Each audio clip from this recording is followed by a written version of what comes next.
Welcome back. Fixing it up north. 19 degrees out, and we're trying to get this here magic bus known as Kermit up and running because Halloween's approaching. And guess what? The kids love to ride in this thing for Halloween. This is my first big problem, guys. Brake light came on. Go to check the brakes. Front reservoir is dry.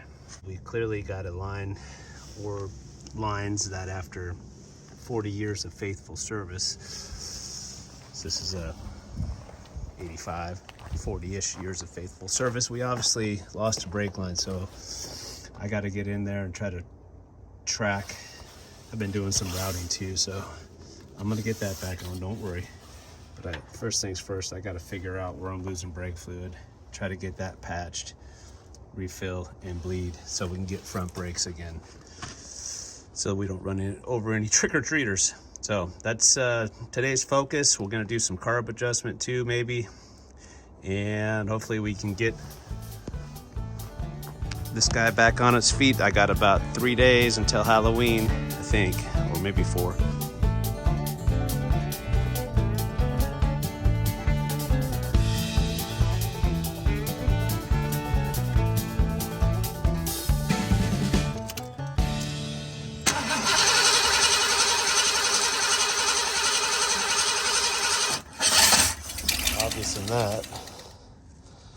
Obviously we got a problem here, so I gotta figure out how far this brake line runs, where it goes to, and so I think this must be the back reservoir because this line runs towards the back. So even though it's in the front, maybe it goes to the back brakes, which if that's the case, we could potentially disconnect it, plug it, and I can just run off front brakes. I don't know yet, but anyway, there's our leak. All right, well, there's my brake line running back there. That's all gonna have to get replaced because just like any brake line, when I went to pull it, yeah, it snapped. So anyway, there's what's left of it. Hopefully we can pull this brake line down and disconnect the soft from the steel. All right, here it is. This is the line that goes to the rear brakes. So, and these are the two pieces. This goes at the front distribution, and this is what ties into the hole. Was somewhere in here. It had a pinhole leak that developed. You can see where it corroded a bunch more. The rest of the line was actually good shape, so I got to run down to the parts store now and see if they can hook me up with something, hopefully that has the right connections. This is kind of weird that it's so much bigger on the one side than the other, so I'm not sure if they're going to be able to hook me up or not, but we'll go see what we can get. All right, guys, here's where we're at. After going to the store, was able to pick up some 3/16, 25 feet. That was the smallest that they sold it in. And they didn't have anything pre-made. So I'm going to have to make up my own fittings. So this is going to wind up on this. And then this is going to be this, right? So unfortunately, what that means is I have to do my own flaring, which I've never done before. But it turns out you can rent these. I rented this from O'Reilly's. It wasn't that much. They threw in a tube bender. Really nice guys there. So I got this for 2 days, and now what I'm going to try to do is emulate my old line, and it's pretty much a straight run for the most part, and then it kind of does some crazy stuff at the end. So I'm going to give myself plenty of room.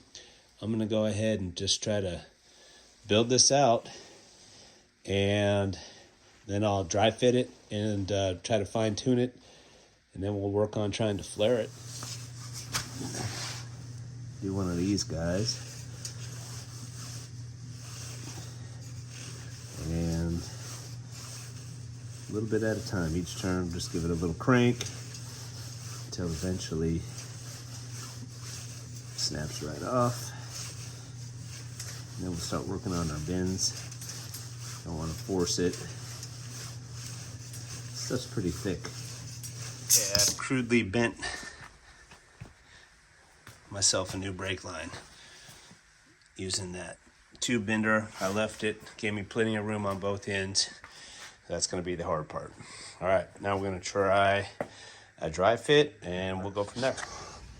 Well, I'm pretty sure I got enough going on down there that I'm going to worry about that later. This initial run looks pretty good. I get a lot of shadow here, sorry guys. So I'm going to go ahead and I put a mark on this.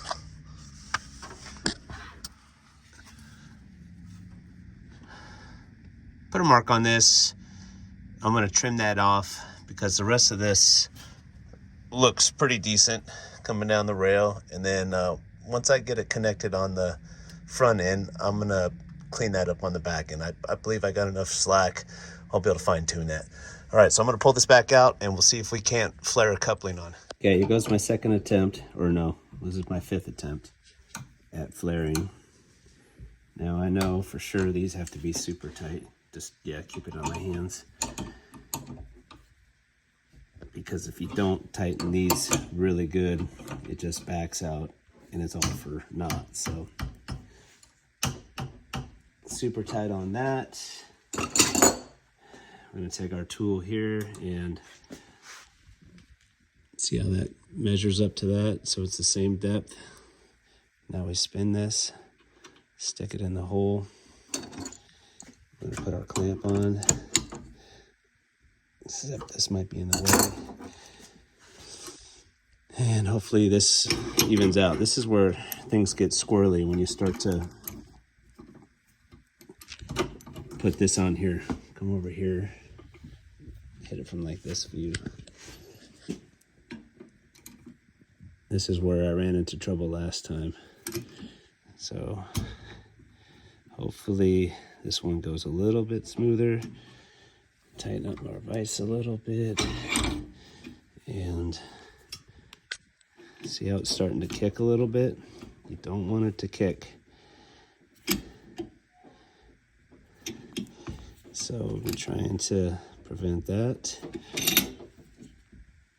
Now I'm just gonna go for it. Here we go.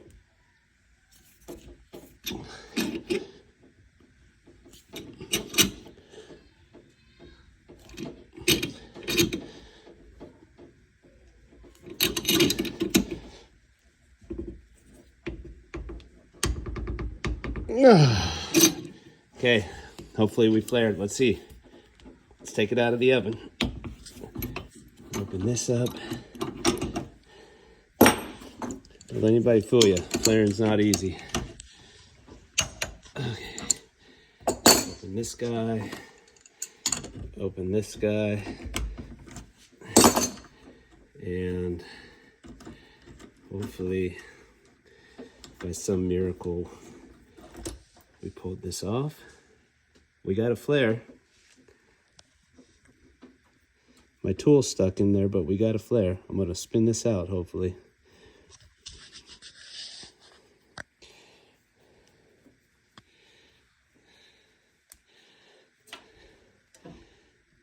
It's not the prettiest, but that'll work. There, it's in. Now that flex line probably needs to get replaced, but it's not leaking. All right, so there's the new line. You can see it coming there, going down, running all the way over. And I got it hooked in over there too. It's not pretty, but it's gonna work. All right, guys, here we are, next day on the 1985 Ford Econoline E350. We are gonna top this brake reservoir off. We got the new line in. Got a little late last night, but hey, it's definitely warmer today. Above freezing anyway. So we're gonna top this off and hopefully it all doesn't leak out on the ground like it had been.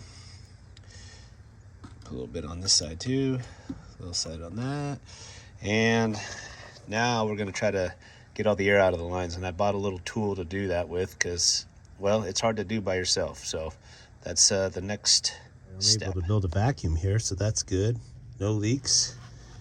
And I'm going to go ahead and open my port valve or bleeder valve, and hopefully we can start pulling some fluid through it.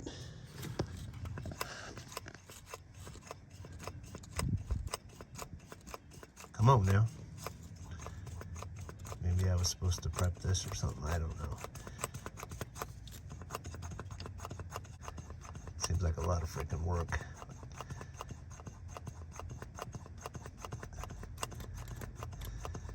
I'm gonna read instructions again, but I'm starting to pull some fluid. I don't know if that's just because I have a ton of air in there or what. You see it just pouring out? That's a lot of air bubbles, and it was the back that I was working on, so I suspect the front was pretty bad. Hopefully that air bubbles stop and we get some actual fluid, but at least something's happening. On this thing, but I'm utilizing the fittings, and I've recruited Miriam here. Hi Miriam, to help me, and she's going to pump the brakes while I get down there and open the bleeder. Pump, pump, hold, that kind of thing. Okay. 7/16 on this side. 5/16. What's that? No, you just keep fixing it. Then you can go forever. Okay. Oh, come on now. Well, I'm trying to get this bleeder valve open, and unfortunately, oh, there it went. This one is stiff, so I'm gonna put some coil on it and work it for a little bit. All right. Oh, I think I'm tearing up my suit. Tearing my suit. All right, I'm gonna crack this. See if I can pull a vacuum on it, maybe.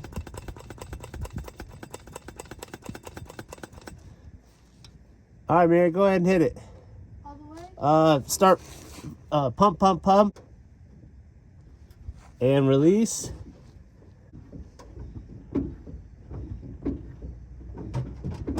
Two feet to the ground, hold it.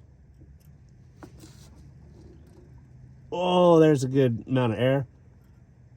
And release. Okay, let's do it again. Pump, pump, pump. Pump, pump, pump. Keep pumping, keep pumping. And push as hard as you can.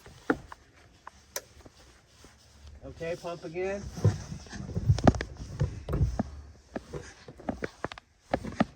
Push as hard as you can to the floor. Okay, one more time. Pump, pump, pump. Can you explain this? That was your mom. 100% your mom. You go ask her about it. Now I got another bump.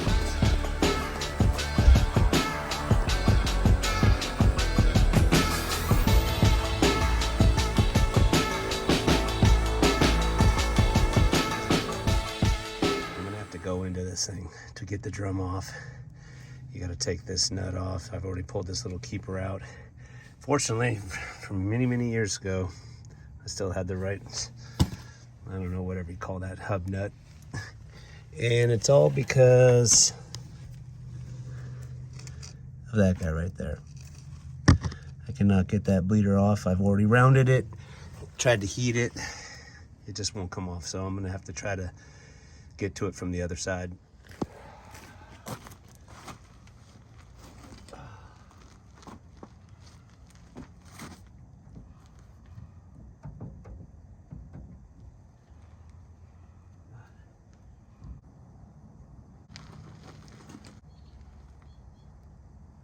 Rock. Oh my God. That is a rotor or a drum. Oofta.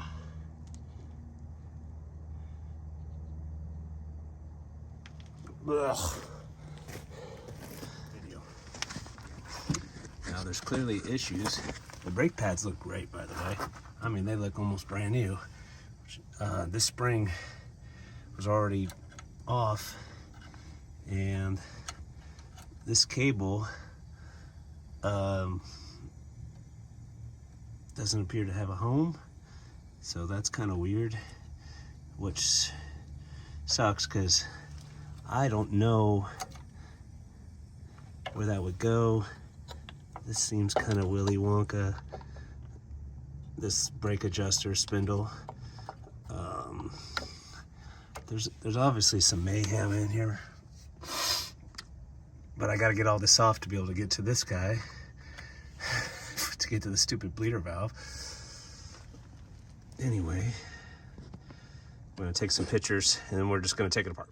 All right, we got the wheel cylinder out, and here's that pesky bleeder that I could not get out, but it's a good thing because this whole thing's shot.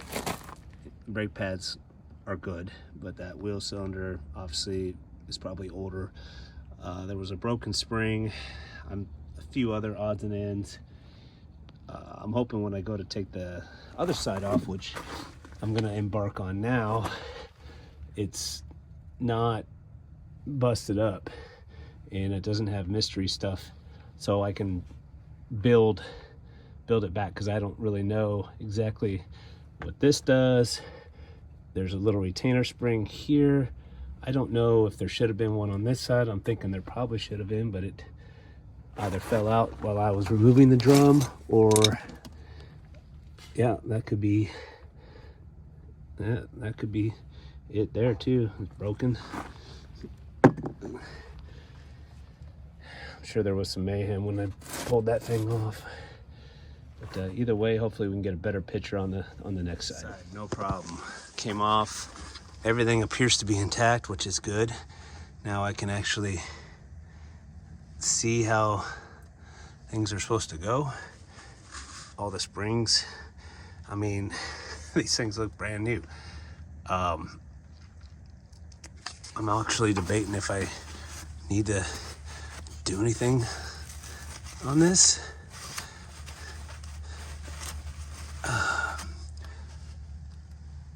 Because there are no signs of leaks. I mean, I sprayed this with some stuff, but since I'm in here, I might as well replace the wheel cylinder. I should be able to keep all these springs. All right, I got to keep moving. New wheel cylinders. This is the one I got out. Now I got to put this in. Let's rock and roll. All right, so I just sprayed this down a little bit, cleaned it up some, not a lot. I'm gonna pop this in. New wheel cylinder installed, and now we're gonna put springs on. And before I tear into it, I'm going to use this one as a model, so I know what I'm doing. And we're gonna get ripping on springs, guys. All right, we got that bearing back in. I greased and packed it while I had it out. I'm not gonna screw with the one on the inner. Springs are in. We got the emergency brake cable properly wrapped. And yeah, it all went back together pretty good. I got the new wheel cylinder in. I'm gonna try to pop this drum back on now and do a final wheel adjustment here. I took that off, lubricated it real good, made sure I could run it in and out so I could get that final adjustment. All right, let's see if it'll go on. Drum's back on. Got the bearing in, I got the retainer on, I got this little safety key thing hammered back in. Don't go super tight on that, just a bit snug. And then, this is a little hard to turn, but I've always been told you want those brakes to drag just a little bit. I kind of pre-adjusted it, slid it on, slid it off. That way I don't have to mess with that stupid thing on the back. Got some pretty good drag. I'm gonna try to adjust the other one. And we gotta slide the axle back in. This is a sealing surface. Get that nice and clean. I'm gonna run a little Permatex on that, put the axle back on, and throw the wheel on. One brake line away from having this done. Had to go back. The other one was insufficient. So we're gonna try to bend this one in. It's about 8 to 10 inches too long, but we'll put a couple extra bends in it. Let's get to it. All right, so here's our brake line. Okay, you can see the proportional valve there. That's the main line comes into that, and then it's gonna split that way to the pass or driver side, and then you can see this lovely bent tube, which I did already, goes to the passenger side. So we have not a very long run, but they don't have the in-between size. So now I gotta get creative and bend this into that, which is gonna suck. So I've always been told it's best to start it on one end, get it screwed in, and then try to work your way to the place you're going, so to speak. So we're gonna try that, see how it goes. She ain't pretty, but it works. Oh my God, what a pain in the butt. Okay, brake lines are in. I'm gonna open these bleeder valves and fill up the reservoir, let it kind of gravity drain for a few hours, and then we'll try to pump on. Halloween day. This has been about a 3-day project now, and I just got done doing the final bleed down. I had my lovely wife give me a hand, and I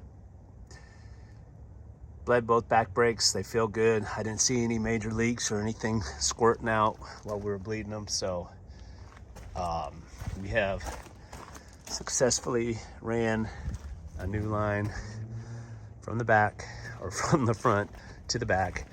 All I gotta do is put the tires back on, guys, and we'll get her warmed up and take her for a cruise.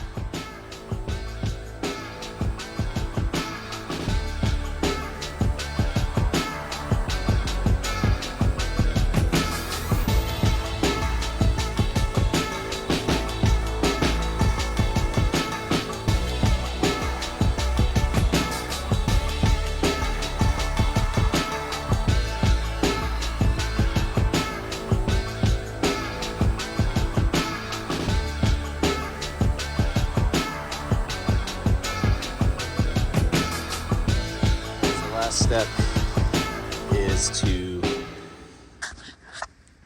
just take a once over on this. When I originally started, I was going to do a 2-minute up on this, but I'm so burned out after those breaks, and the kids will be home pretty quick. I am going to be looking at the choke here. I have adjusted this over the years. Now the butterflies are closed, which is good. It's about 35 degrees out, and my understanding is that this is a heat riser. It's taking warm air through this tube, which should be insulated, and it's putting it into the, I think they call it the stove chamber. There's a bimetallic strip in here, and over time that bimetallic strip expands, and ultimately it opens up your choke when the engine warms. Now it's supposed to pull air, fresh filtered air down through here. It gets heated and then ultimately rises into here, is my understanding. Everything else on this has been plugged and ported. This long ago was removed of all of its vacuum type stuff, and it just has a aftermarket air cleaner. So nothing fancy here. This originally had a propane kit on it, which was kind of interesting. This is pinched off, which I have a feeling that this exhaust, or whatever this was, this might have been a heat thing too. I don't know. This is kind of a weird deal, but that was like that when I bought it. Obviously it had something to do with the warm-up or emissions on this thing, but you work with what you got. The important thing is I got the stuff that needs vacuums got vacuum, like the distributor. The stuff that needs to be plugged is plugged, so we don't have any major vacuum leaks that I'm aware of. And then there's a vacuum line that runs down to the tranny that needs that. So, and it's always run pretty good after it gets warmed up, but it definitely runs rich when it's cold. So I've been told you press the accelerator to the floor, That should be enough. And we're gonna start it and see what happens.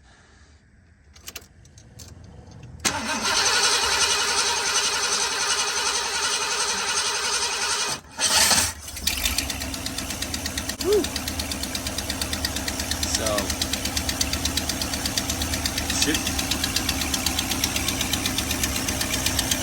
that pull down work, which it's supposed to.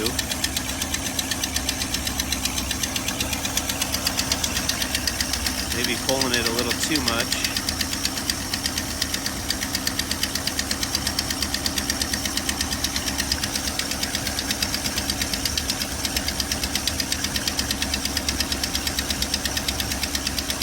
Actually not doing bad for being cold.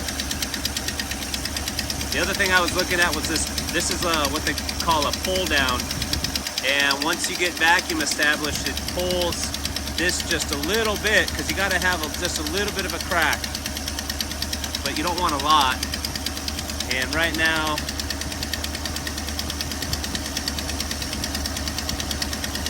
it's a little bit farther open than I'd like to. Maybe not though.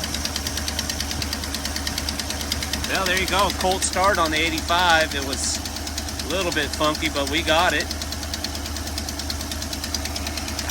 On the 351 Windsor 5.8 liter. Just in time for Halloween, baby. There we go. We got some tire shine working its way on the tires. That doesn't look half bad. That smells like good, clean exhaust.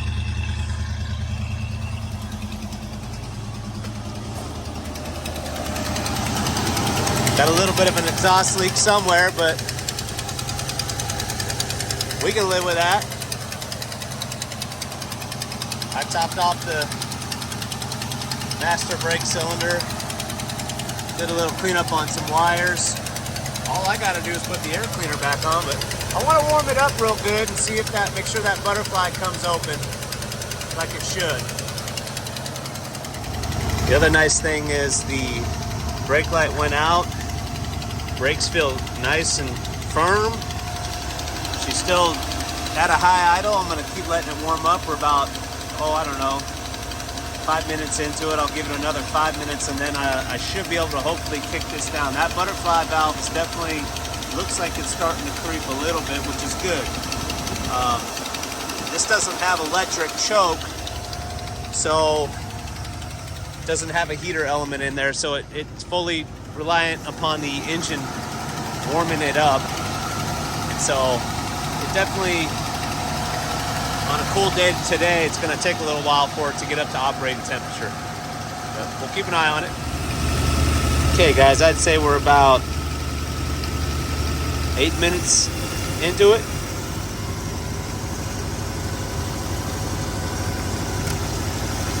We're going to go ahead and see if we can kick this down. That butterfly's crept open some more, but I'm going to give it a sharp rev and hopefully she idles right down.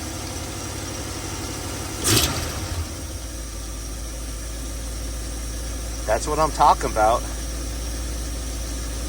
Okay, we're ready to go trick-or-treating, y'all. Halloween is on. Air cleaner back on. She's warmed up. Sun's catching it. Oh yeah. Nice final touch there. Interesting enough, that's a clock out of a 54 Bel Air that my father-in-law gave me. So, here we go, guys. I'm gonna back her out nice and easy. First time with the new drums. And we'll see how it goes. Brake pedal feels good.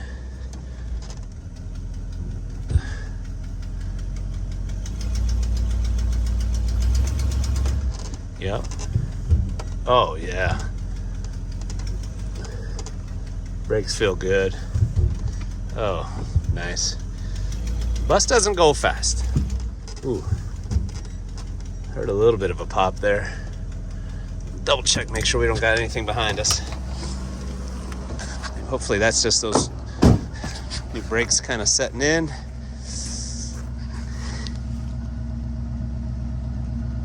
I don't see nothing. a little bit paranoid.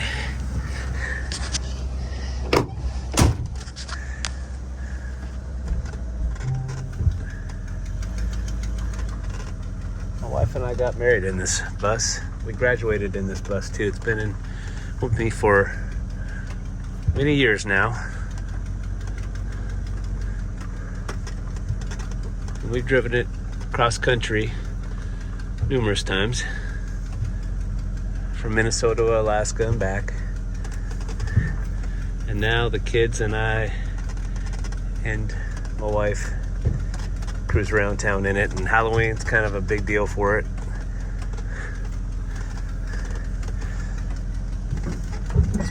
Oh, the brakes feel better than they have in years.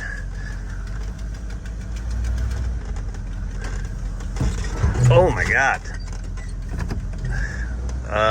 We're in really good shape here, guys. I'm really happy with the way this has turned out.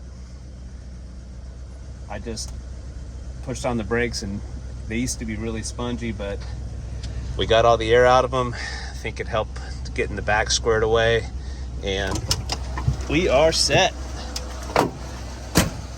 Kermit, ready to rock. All right, we got Harvey, Marty, Larry, Harvey, riding along this year. Yeah. Here comes the gang. Oh, I have my house in front. I gotta get the. Girls. I was like, I gotta put those in there. Ready to go.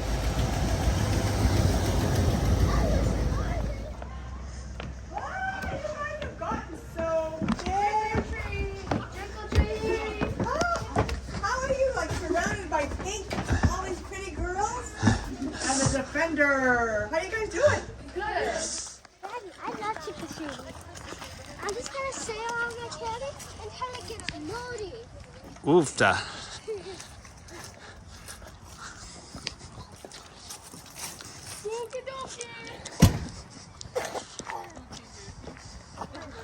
Are you taking a video or a picture?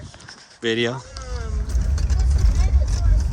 Who dressed up as Barbie at your school lives in the little cabin? Oh, really? Isn't this lady's name? Is it Deidre? I don't know. Desiree? All I know is you can really open the place up. No, the lady who was walking on the street. That other lady. I think she lives over there. Okay, go, go, go, go, go. I don't think you guys know. They've had that Christmas tree up forever. Last house, guys. Maybe. We think. And we get To the guy with the blue house. Oh, okay. Whoop, whoop. You gotta come in and see Miriam's film. Well, Tully, what do you think?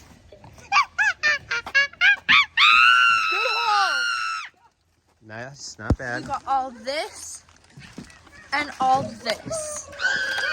Congratulations, you guys survived. I'm gonna put her. Thanks for that. Here's the eggs.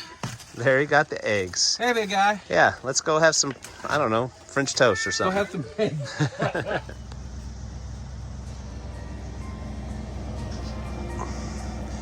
Well, there you have it. Another successful trip.